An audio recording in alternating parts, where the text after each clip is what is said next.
Hey everyone, welcome back to the channel. Today I'm out in the yard and we are using some black gold.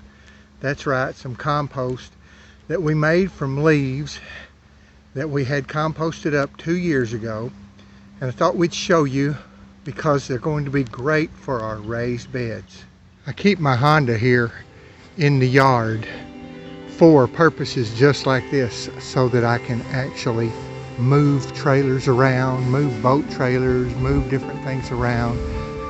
And we had this composted 2 years ago over at my mother's. We had her leaves, we have her leaves picked up every year, and we put them at the end of a driveway that we don't use any longer on the concrete, and we let them sit there for 2 years. And you can see our bed here, our mold-proof bed that we built, going on, I think this is our second season that we've used it. And it's full of all kinds of dirt and compost and different things. And we put compost in from those leaves that we composted a couple of years ago and even last year. And we supplemented it with other things. But today we're going to harvest what we have in here. And we're going to take out the drip irrigation momentarily, and then we're going to fill it full of that black gold there, that 2-year-old leaf compost. And look at it, my goodness, it is so good and free, folks, free.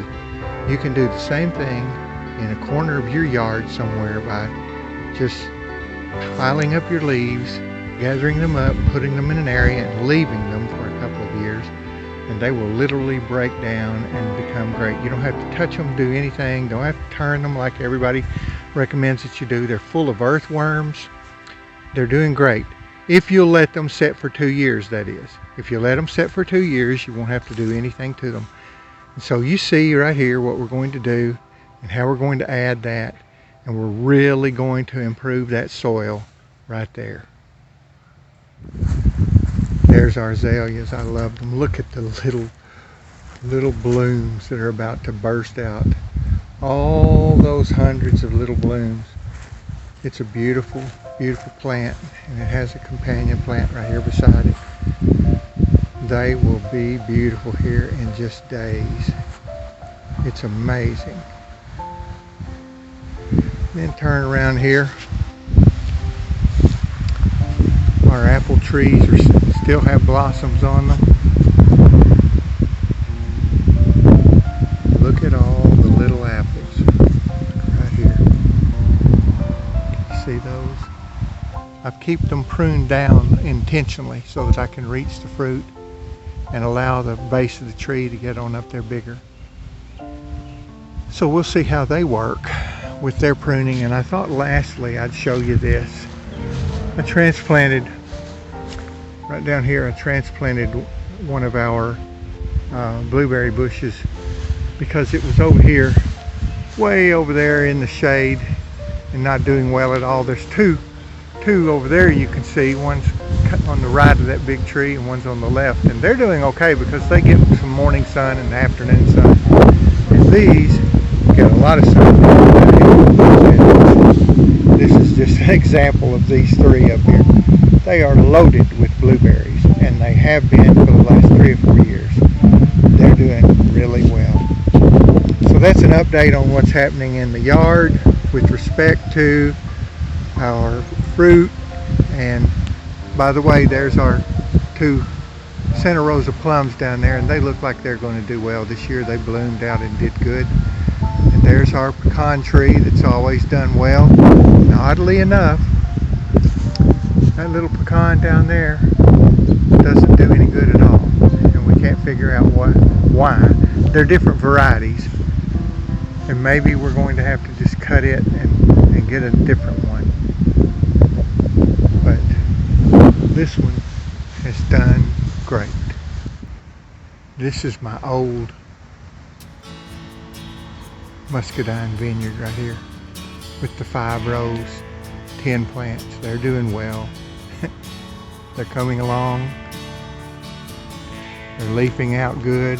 Believe me, they will put on thousands we'll get gallons and gallons from that little vineyard right there. And lastly, I thought I'd show you before we get over and get to work on this bed,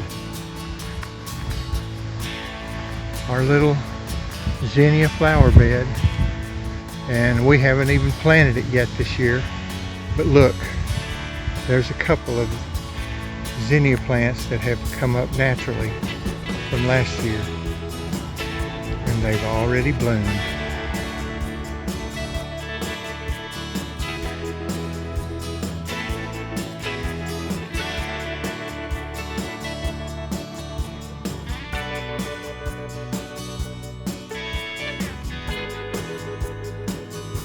Look at that. That's 2 years old. It's perfect. Composted leaf. And it's full of earthworms.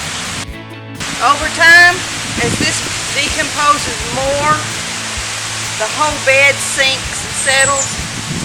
So we try to do this Each year. In a day or two, my kale in the middle will be harvested, and after that, then we'll finish that spot. You probably can't see on camera, but there is a difference in color between what we've just added in and the old dirt, which was actually compost as well. And I am turning it now. Blending it all together. When you compost, it's not uncommon to have pockets that didn't completely decompose, but that's okay. It will soon.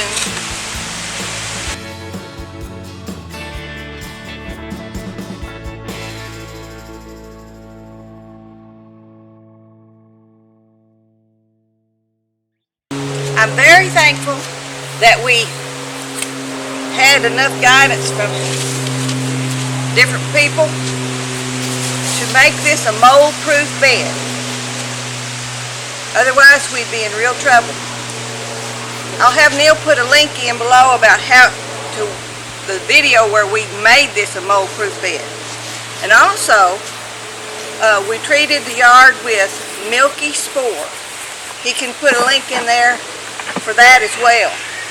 That takes a couple of years to really take hold. Since we don't have our hunting puppies anymore, we have issues with mold really bad. They used to kill them, but they will really wreak havoc on a bed fast. But mold proofing it was well worth it. We had a good harvest out of this last year. Teresa is watering in the mulch that we incorporated into the bed, and here again, she's using free rainwater that is also free of any chemicals from the municipality like chlorine or any other additives, fluoride. It is nothing but pure rainwater, and we capture it right over there in those tanks off of the roof, and we run it to a pump inside the greenhouse, and we connect the pump to our solar battery array, and whenever we need water we go turn it on, and there you see, free of chemicals and free of cost. This is the different variety we're planting this year. There's not many here, but I just wanted to try something different. We got them from Baker Creek. I believe they're in Mansfield, Missouri. We really enjoy what we get from them. They have good quality heirloom varieties of all kinds, just about anything you'd want. The instructions say to plant these 3 nodes deep, which when you look at the vine you can see they have little tiny outcroppings that look like roots. So this one will be planted 1, 2, that deep. Give them plenty of room.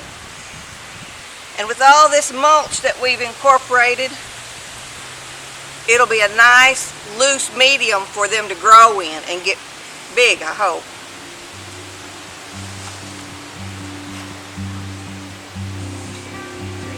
And a thing to note that some of these have nodes closer to each other than the other ones do, so you have to count. I'm going to offset these and plant them between on the other side.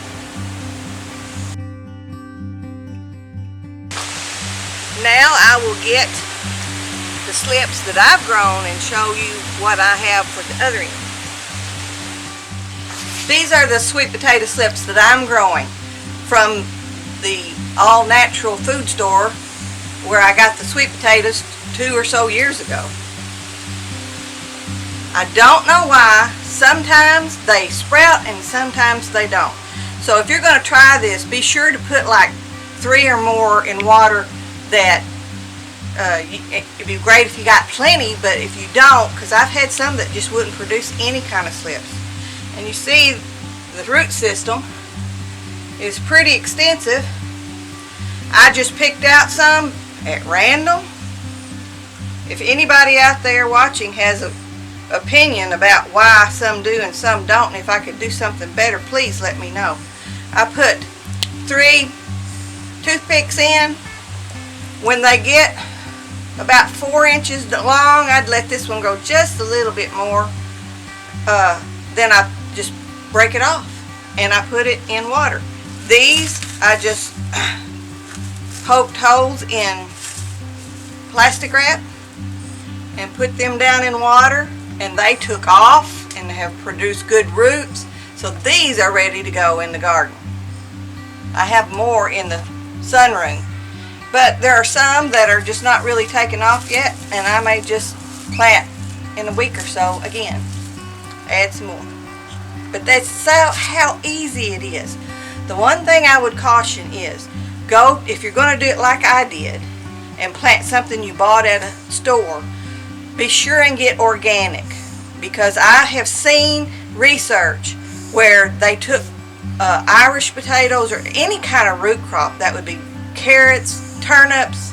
I don't know if you can sprout turnips, but any kind of root crop, anything sprayed on it this way is stored in the bottom. So if they're spraying In the bulb.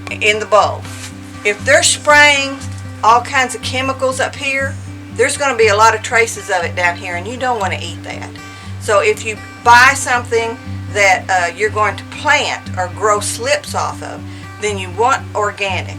On top of that, a lot of them that are not organic are sprayed with inhibitors so that they won't sprout. So something to think about. I go organic. Anything that has a root that we're going to eat, I buy organic. I am going to rip these loose. Saran wrap works great on this. It just tears off and